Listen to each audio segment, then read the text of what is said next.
So, in a shocking turn of events, Panini actually put out a statement for, really the first time I can remember, like any type of controversy. They, and there's two pieces of this. One is that I don't necessarily, I don't know. It's like they did the act, they literally did like there's like a cliche, the like media dump on a Friday. They like literally did that. Like, so it's like, 4:44 on Friday afternoon is when they posted that they became aware of a manufacturing issue with first off the line Donruss, which if you remember early on in the week of last week, I talked about, or maybe later at some point last week, I talked about how the downtowns, there was an issue with like them getting pulled left and right.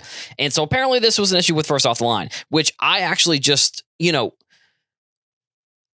thing, but also the problem with that kind of is like, just because they were in first off the line, that doesn't mean that the only thing that really could mean is just that there's going to be more than like the 7,000 that were in PSA's database.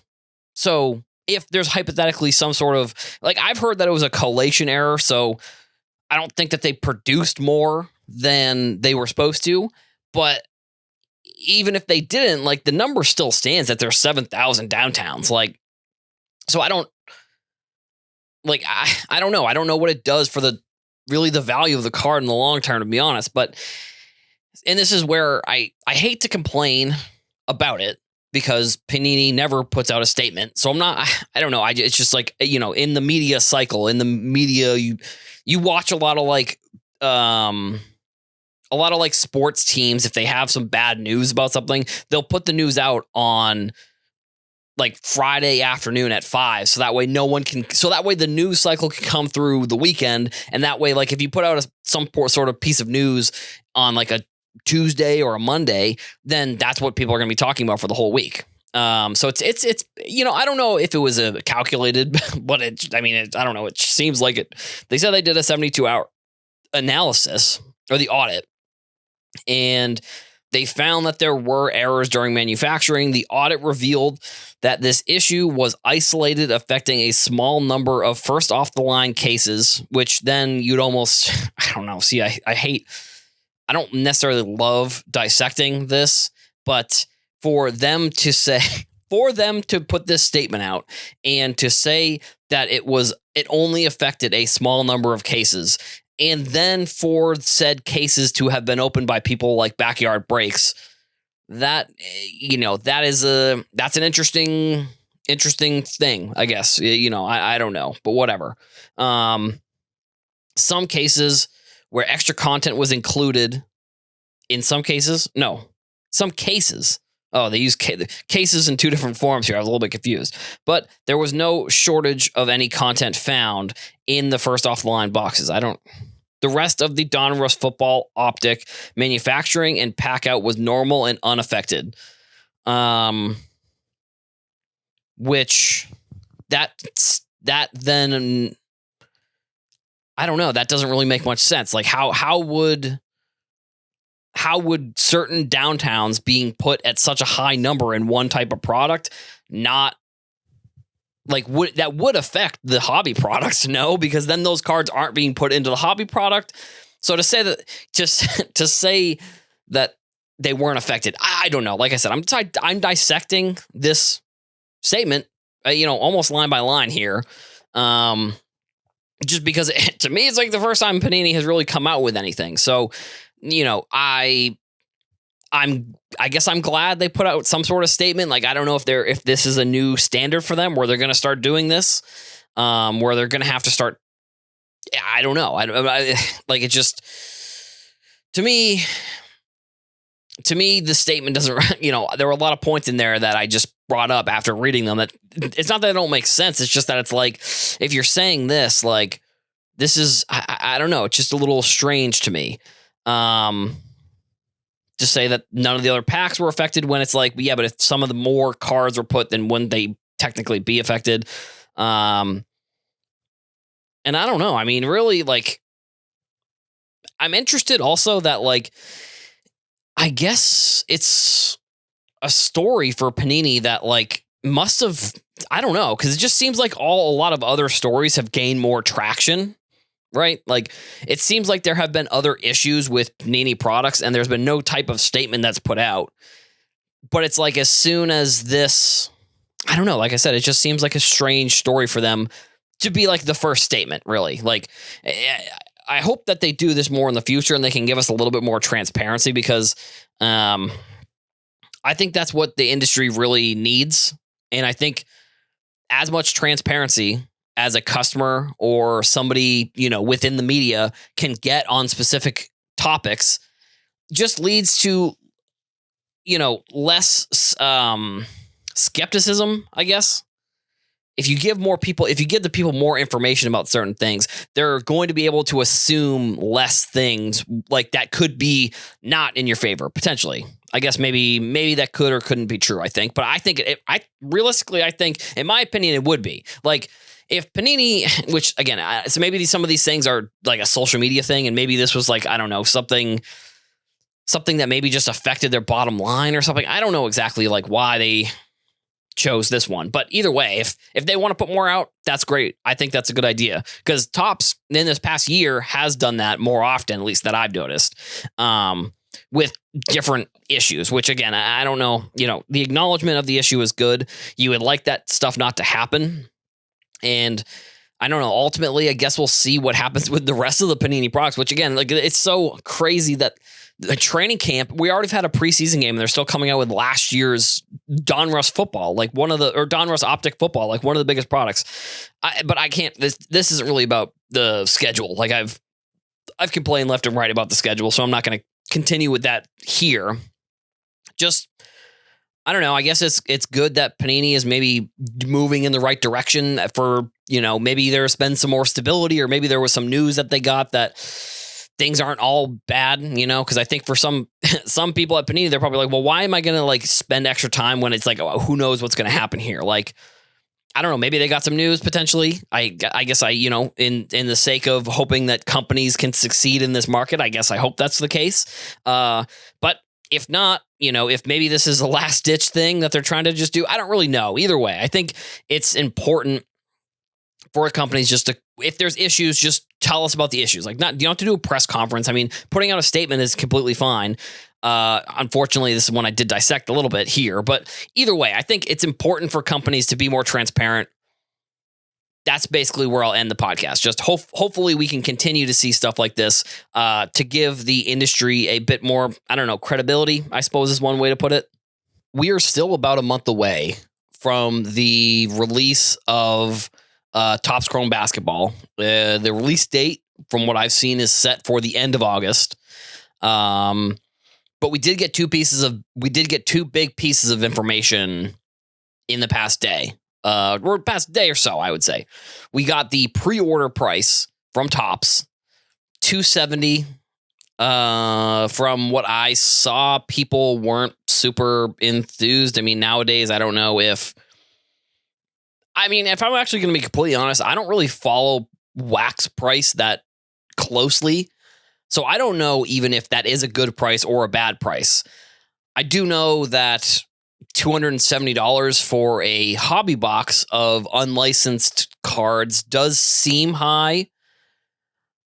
Back a few years ago when I was buying, and this is two completely different products, but like I'm just kind of trying to put together a picture of maybe not how little I really have of wax knowledge, to be honest, but like how my perspective of it, at least. When Topps Series 2 Baseball 2019 came out, I don't know if this is going to be the best example. I'm going to go with it anyways. But 2019 Topps Baseball Series 2, I was able to buy a hobby box for like $80. And I know that flagship baseball, and I guess it's different than basketball, but overall, it just seems like $270 seems like a lot of money here, if I'm going to be honest, for that type of card. And from what I saw people talking about it, they also kind of agreed with that sentiment that I think I saw someone that said like $2.18 or something per card is definitely not worth the price for here. You're obviously going to be getting the Wemby autos. You're going to be getting probably a LeBron auto. The other piece was the checklist that came out, and they came out with some of the insert designs, and I think that they're pretty good. I mean, like I've talked highly about how I think Topps has used Photoshop to their advantage on some of these cards, and the Wembanyama card. I mean, that one feels pretty like an easy one, like an easy W for them. Because I did see like a Tatum, I saw a Russell Westbrook, I believe I saw a Steph Curry as well. And the cards don't look horrible. And this also may be a biased take, but it just, I don't know. I'm not sure what it is about it. Maybe it's the sport, to be honest, that I feel like makes Topps Chrome basketball, even though it's not licensed, sort of a little bit more interesting than like any of the other Panini unlicensed products, because like I don't think unlicensed stuff really holds much weight within this industry, and it almost seems odd in a way that they would even want to release something like this, an unlicensed product. So there must be really something in here that is going to, I think, blow people away potentially. I don't know if that's going to be LeBron autos. I don't know what that's going to be, but to release an unlicensed product, it seems like maybe they should have just, I guess I understand. They want to use the Wembanyama autograph contract that they signed with him, but it just seems like they should have just maybe waited a year or two. Like, it seems like they're kind of trying to get in front of selling these cards pretty soon. And if this is a bad product, I don't know, it could have some pretty detrimental effects on Topps and Fanatics. We could be looking at like, I don't know, so like a really a bad start to the launch of, I think, one of the more important eras of that company, of Fanatics, of them just being in sports cards in general. We're looking at an era that they are moving in to become the industry leader, and not because they were the best, because they bought their way to the top, realistically. So like, if they are going to buy all the licenses, I don't know, it just seems like maybe they are coming out with this product a little bit too soon. Like, sure, I understand wanting to get the Wembanyama autographs, and I don't know how long that LeBron contract is for, but I just look at the unlicensed product, and just across the board, it's really not something that people like that much. And especially looking at the price, like if we were talking about $150 for this hobby box, half of the price, I would say that would be decent. I would say that might be worth the money that you're spending. I don't know. It just seems like they're launching this a little bit too quickly. I think if they waited until they had the full licenses, that would be a better move. But I understand that they have to get those. They have to get the LeBron, and then especially this year with LeBron and Bronny both being on the Lakers, which that's going to be an interesting. That's the one thing that I'll be interested how the card companies decide what to do with Bronny, like, because he was a late second round pick, not even like the first pick of the second round. He was like the 50th pick. So like the draft was almost over, and there aren't many second round picks that get into basketball products. So I don't know what, I mean, obviously they're going to be putting him in the products, like that's for sure. But it seems like they really got pretty lucky. Like Panini for sure got lucky here with like, sure, there won't be any autos because I think he has an exclusive with Topps. But like the fact that they got, they in the last few years, they're able to get Wembanyama and Bronny into products is a pretty big deal, I think. And whether this product succeeds or fails with Topps, that doesn't matter for if they're going to get the license. Like they already purchased the license. So we are going to be looking at, I hope that they make some adjustments. I hope that they make some changes. Like if they, like, unfortunately, I think in this era though, the $270 probably does end up selling out. And also I think the other thing is, just because a company says something's sold out doesn't actually mean that it's sold out. Like, I've worked for companies where we've sort of used that as a tactic to get people to buy. Say that something's almost sold out, or not saying that something is sold out, but saying something's almost sold out. And then, they have some sort of price metric that they can pull out where they say, well, we sold out at this price, so we're going to try and sell it to other dealers or distribution or whatever. But so we don't know necessarily if that $270, if they say that it's sold out, if it actually really sold out or not. If I'm going to be, just being straight up here. But I think the 270 is probably a little bit too high. But I think the point that I was making before I switched the point was that it's going to probably sell out. Like, it probably will.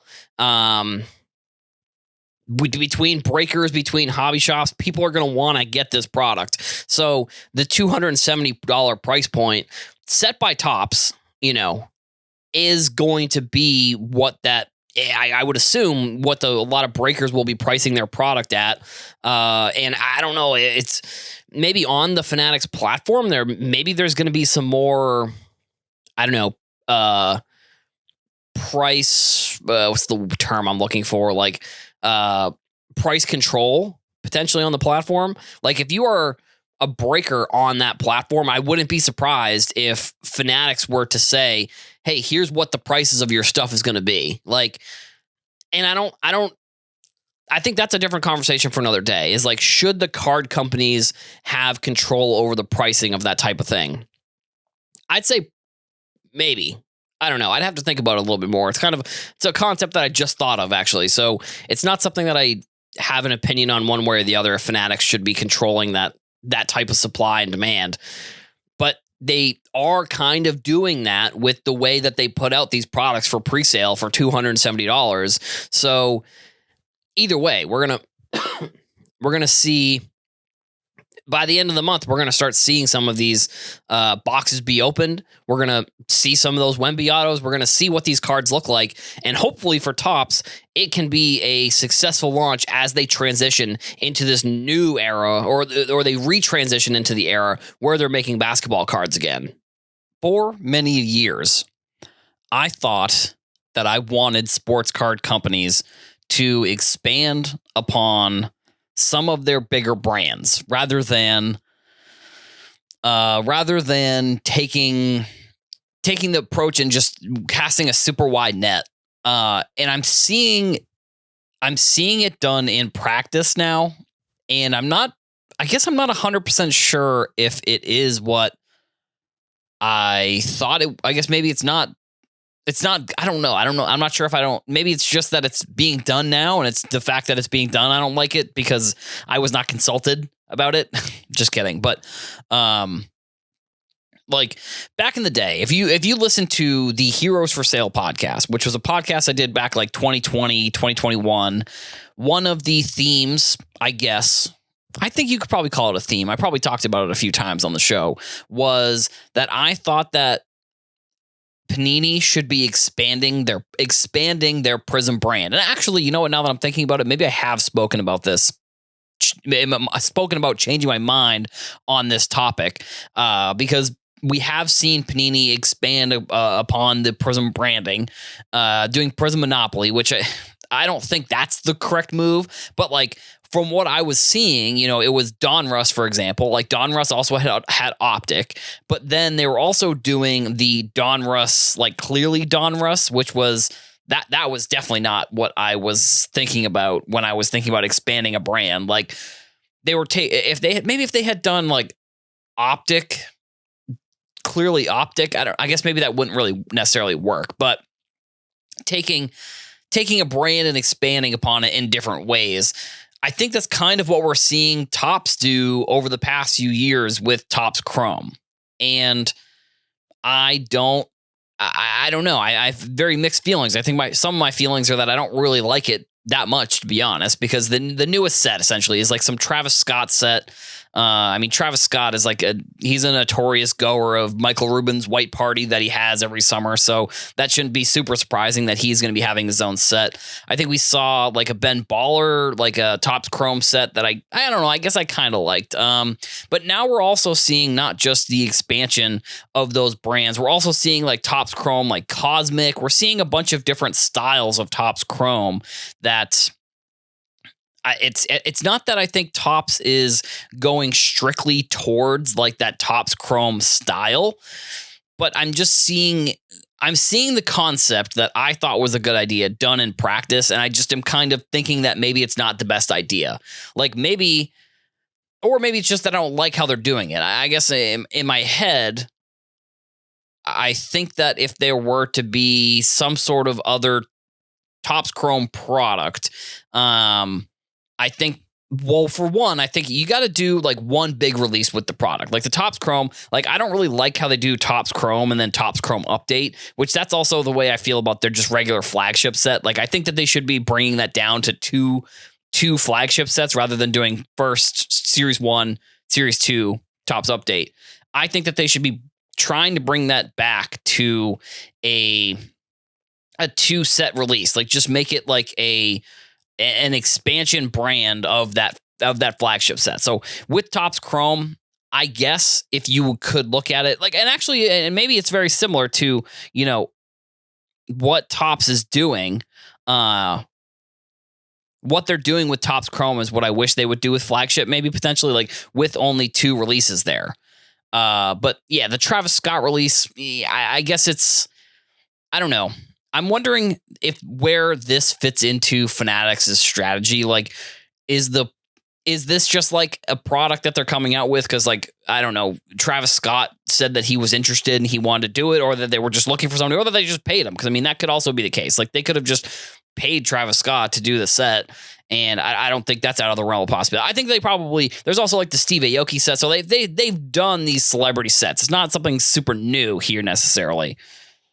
But I do think like overall, I wish that they maybe would do it in a different way. And that's something that I think over the next, now that I'm seeing this product or the type of product, maybe I think I need to do a little bit more thinking about what I would like to see them do with these brands. And the other piece that, we talked about Topps Chrome basketball on yesterday's podcast, and it apparently crashed the site. From what I saw on like Twitter, people talking about, I guess people really like that $270 price point. I thought that was a little bit too high, but apparently there was a pretty big group of collectors or pretty big group of somebody that came in and wanted to buy this product so much that it crashed the site. And maybe I'm underestimating, and this is actually, now that I'm saying this out loud, maybe I'm underestimating what the Wembanyama sweepstakes really could be. Like, the PSA grading numbers or just not just PSA, but all the grading numbers said that Wembanyama is one of the highest graded players. Like he's already in the top 25 for total graded players of all time.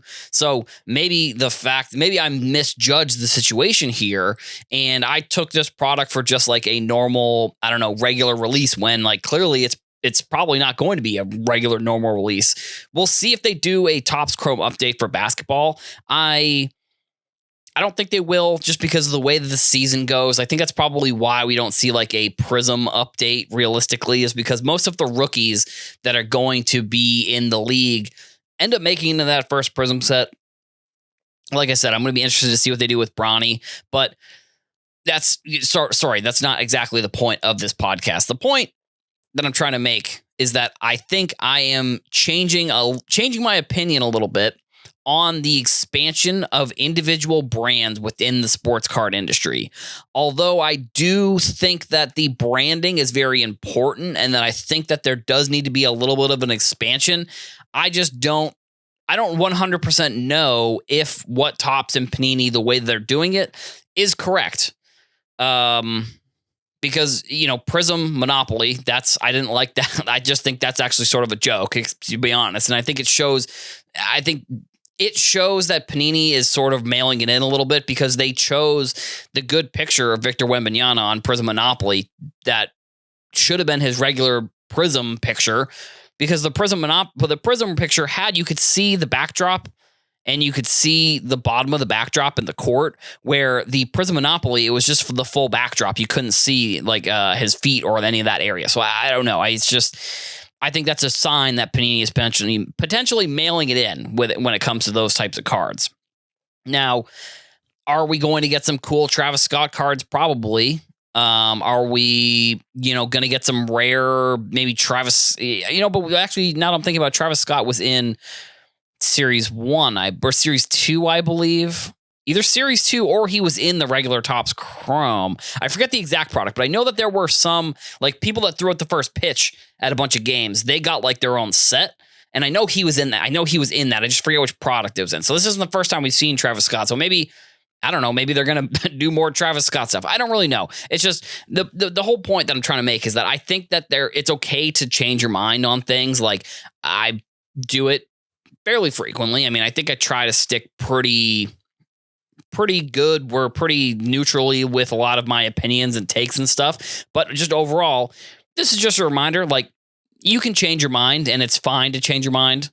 I think it's probably better for people to be open to changing their mind than it is to, keep that same mindset. I don't know, not even just within sports cards, within everything in general. But, we have a new Topps Chrome set that's going to be coming out, a Travis Scott set. I don't know. It'll probably sell out because like I said, I don't have the gauge on maybe those types of products right now. Similar to that Topps Chrome product that was priced at $270, and I wasn't expecting it to sell out, but it actually sold out so quickly that it crashed the site. This is sort of a story, to be honest, that I feel like could be, I don't know, catered towards my own social media use potentially, but I feel like if I were to be targeted with any type of Panini ad, that I would get targeted with all of them.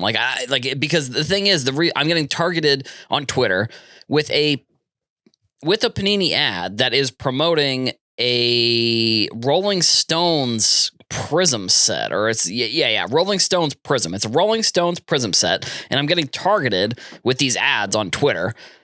And I don't mean to expose Panini here by talking about ads that they're running, but it's strange to me that this could be part of, honestly, this could be part of the thing that I was talking about on Monday's episode, where they put out a statement where potentially there's somebody that's working there that maybe is running things a little bit differently. Because like I said, if I were to get targeted with any type of Panini ad, it feels like I would get targeted with like all of them, just based on the fact that the social media account that I use talks about sports cards and talks about sports. So like, it seems like if Panini were, and I don't talk about the Rolling Stones, so that's the whole part of it. Maybe if I tweet about the Rolling Stones, it's maybe like one time potentially, but like, I maybe don't think I've ever talked about the Rolling Stones. So like, this isn't a situation where it's like, because I love the Rolling Stones, this is why I'm getting targeted with this Panini ad. I guess they have a Prism Rolling Stones product that they are rolling out. No pun intended. Maybe pun intended. I don't know. Whatever. But it just is, with Twitter ads too. I don't know. The whole Twitter is just, it's becoming harder and harder to use every single day. And it's one of my main sources where I find information for podcasts and stories. So it's really tough to, I don't know, maybe it's not as tough because there are stories that's just maybe been a little bit slow. So I'm talking about a Panini ad, but like the ad, I feel like I just haven't seen other stuff that's targeted with, I haven't seen any other ads that Panini has really run. And I think they do run some sort of ad with like this image of like a bunch of bubble mailers, I think. Like I remember that either they're tweeting out that image a bunch. I'm almost positive that's Panini. Like I can picture the post in my head, but I'm fairly confident it's Panini in this case. But so it's just odd what they're choosing to run the ads for. Like, I don't know exactly what their goal is really, like, with this ad. Like, sure, maybe it's ultimately it's to get your money back and to get people to buy the product. But like, they're really not doing anything to promote any of the other big products that they have. And maybe it could just be that they don't have to.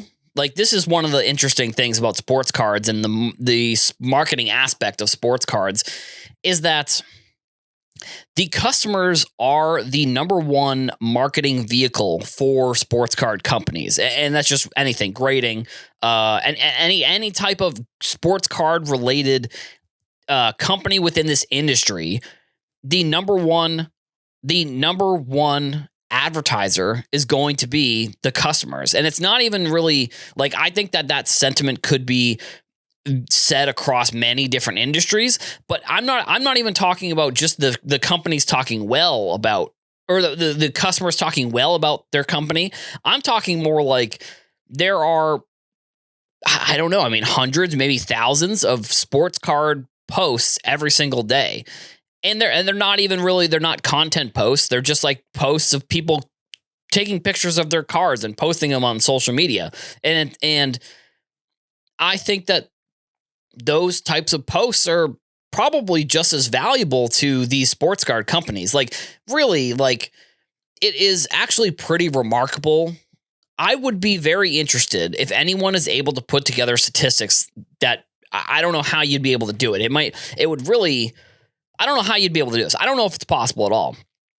But to just look at the overall social media presence of the sports card industry, from people just posting pictures of cards, and actually how much that is saving sports card companies money. And the fact that we're still running through a lot of product issues, I don't know if the money that they're saving necessarily outweighs the money that they're, I don't know. Hold on.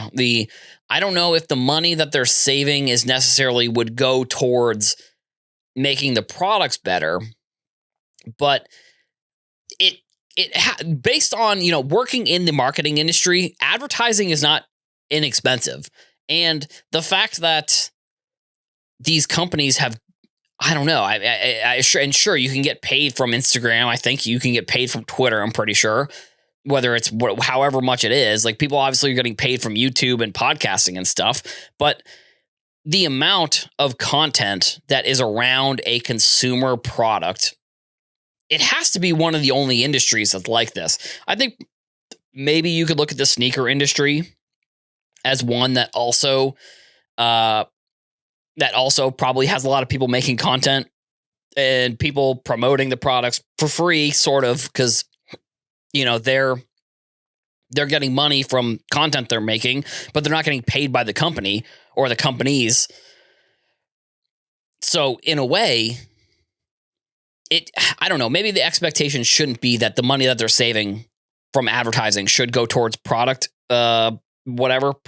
innovation or something along those lines. But I don't know. It just seems like the amount of impressions that they're getting, just, not even on their own social media. I'm actually talking about the customers, people's social medias. The amount of money that they're saving is like insane. It has to be really like the number, the percentage is probably higher than what I think the number would be. Like and again, the percentage isn't exactly, I don't know if it's exactly like a 1-to-1 comparison, but like, if they're saving up to 50%, like, I don't know. And maybe I'm going on a rant here, kind of talking about a side of the industry that people aren't interested or in or whatever. But it's just, like I said, it's just interesting that it's Fanatics investing money into making some of those like Tom Brady ads or the LeBron James things. Like, that's something that we haven't seen in this industry in a while. And this is also, this ad that from Panini is like promoting a product that I personally haven't seen. Again, like, I think I would be a fairly, I would be a fairly invested demographic if they are trying to target people. I don't know how necessarily. I haven't run ads on Twitter, so I don't exactly know how they work. But it just seems like if they're running an ad, that I would most likely see the ad. Like, and so they're running this Rolling Stones Prism product, and it's not really something that I would be interested in at all. That's kind of the other weird thing. It's like, I don't know. It's maybe that's where this all comes into the conversation of like, should they even be running ads at all? Like, you know, I bet you if they were to pay some sort of influencer, they could probably get a better return than running ads, to be honest. I think that in this day and age, if you can run an influencer campaign correctly and make it seem authentic, then that's where you're really going to be making your money back, probably better than you would if you were to be running just a widespread campaign ad. I mean, or it could just be an ad that's being run to get, you know, some sort of retargeting thing. Like, I don't know. I mean, it really could be any number of things here of why they're running this ad. I don't necessarily know. I don't know. It could be the difference in the leadership there. Like, you know, I talked about on Monday's episode where they put out a statement for the first time ever.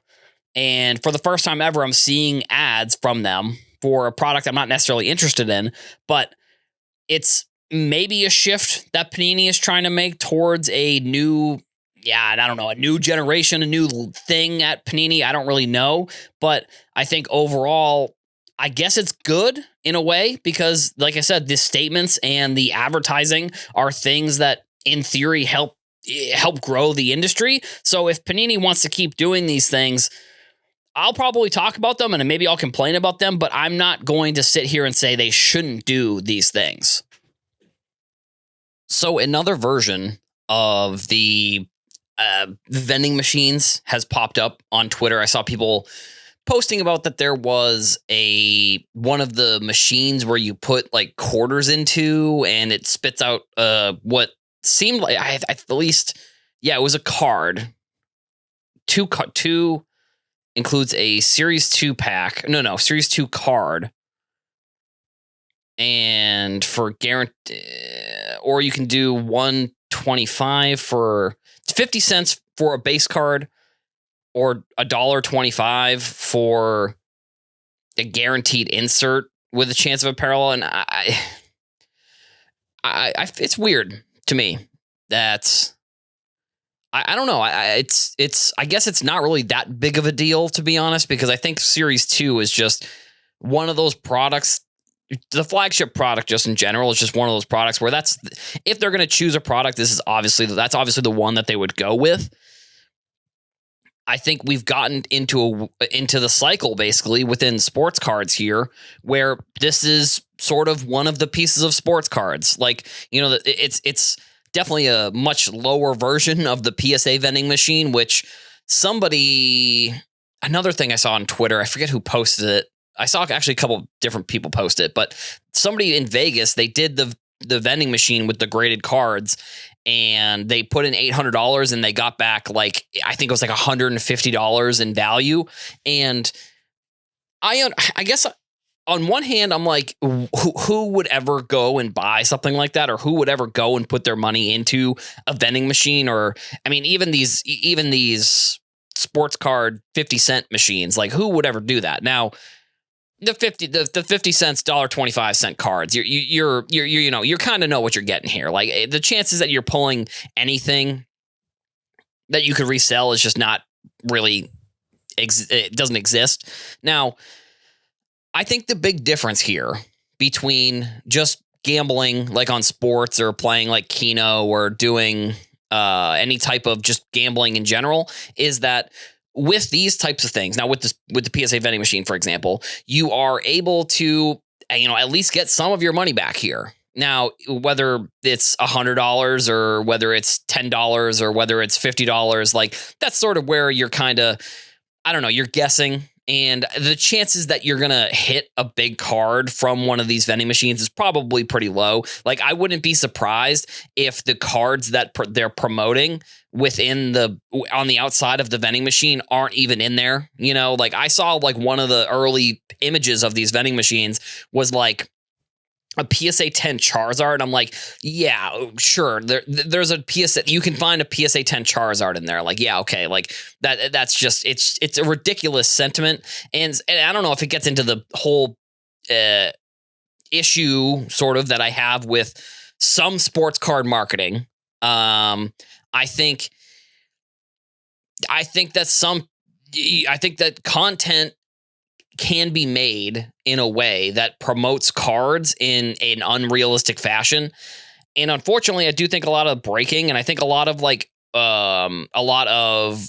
repacks are kind of like that, because I've seen videos too of people doing like repacks, and it's just like, it's really insane. Like $20 repacks, and they're getting like 50-cent PSA cards. Like, it really is some degenerate stuff. And I don't really like to use the word degenerate, because it's like, I like to gamble. I like sports cards. I like to spend money on things and maybe take a chance at something big. But like, it's more degenerate for the people who are selling the repacks. Like, it's really dishonest. And I don't necessarily think that breaking marketing is dishonest either. But I think that the whole promotion aspect of breaking is that you're going to pull this crazy good card. And I think nowadays it's becoming more and more rare. Just even looking at the fact that, like, look how many cards are coming in a box nowadays. Like, look at the price of these cards. Like, both of those things. And this is I guess this is maybe going to be a podcast of me complaining here on a Friday. But both of those things have gone up, and neither of those things have helped the industry.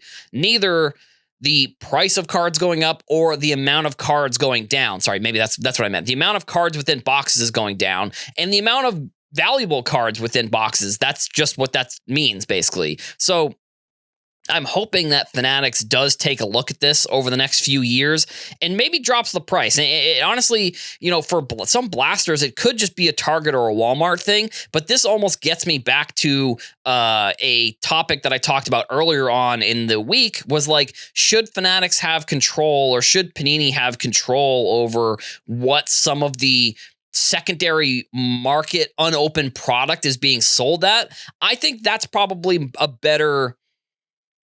maybe a better option than like the actual specific cards. I think there's no way you could regulate those. But I think that if Panini and Topps, I think that they really need to look at it and say, which this is something they probably won't do, just because it really doesn't financially help them. As soon as the box leaves the facility and or not even, maybe it's probably even before that. As soon as the invoice is paid for by the distributor or the hobby shop, that's all that, Topps after that is just like, we're moving on to the next thing. We're moving on to the next product to try and sell that. And for them, they're probably like, they're selling these things years in advance too. So there's probably some info that hobby shops and distributors have that we don't really necessarily have. And to look at the overall marketplace, and for Topps or Panini or Upper Deck in that matter as well, to look at a secondary seller of their item and to say you can't sell it for more or something. I don't know exactly. I mean, maybe it's them selling it to the people for less, but obviously they don't want to do that. I just think there are options within the industry that I think the only real options in the industry is that somebody kind of ends up losing out. And unfortunately, I think right now, I actually think it's the customer that's losing out. And I think it's actually probably going to affect the industry in ways that we don't exactly see right now. Because if, like I talked about earlier, if the price is going up, the quality of the cards are going down, the number of cards is going down, the number of good cards you can get that can help you pay for the cards goes down. Who's really losing out here? Fanatics isn't losing out. The distributors aren't losing out. Target and Walmart aren't losing out. It's the customers right now. And I think that or at least I wish that they would look at this and say, okay, we need to add more valuable cards, which I guess, I don't know. Maybe that means again, it's it's a tricky situation because then, if hypothetically they decrease the price and they make the boxes better, then you have people going like how they did in 2020 and 2021, and they just go and they buy out the store and then they sell it for double or triple. So it's like there is I don't know, the middleman aspect of it. And it really comes down to, if I'm going to be honest, like the reselling of unopened things, I think that should be something that, I don't know who needs to look into it, but it's just, it's not helping. I understand that people have businesses off of that, but like that business is not helping anybody. Like technically, I guess you're getting the product and then people can buy the product from you, but just overall, it's not like a middleman on a product just it's not good. It's not a thing that I think should exist. Like it just doesn't make much sense. So the vending machines and how this kind of ties into all of it is that the marketing around cards, I think, is that you can pull this crazy card or you can get this card, whether you're opening up a box or you're entering a break, when I think in actuality, you probably are going to have a really hard time doing that. And I mean, unless you're spending $200, $300, $400, $500 a week maybe on these cards or a month, you're really, you're losing out on the fun aspect of it. And, even to spend $500 on something, I don't think I've ever spent $500 on a sports card or a sports card box ever in my life. And and granted, I'm more in the media and stuff like that, but I've never done that in my life. So it's like to tell customers that that's what they have to do to enjoy the industry, I don't think is fair. And I think, like I said, hopefully it's something where Fanatics can take a look back and say, well, we are willing to take X amount of loss so that way customers can take X amount of gain. But unfortunately, do I think that's their mindset? Probably not, which I guess in the long run probably hurts customers.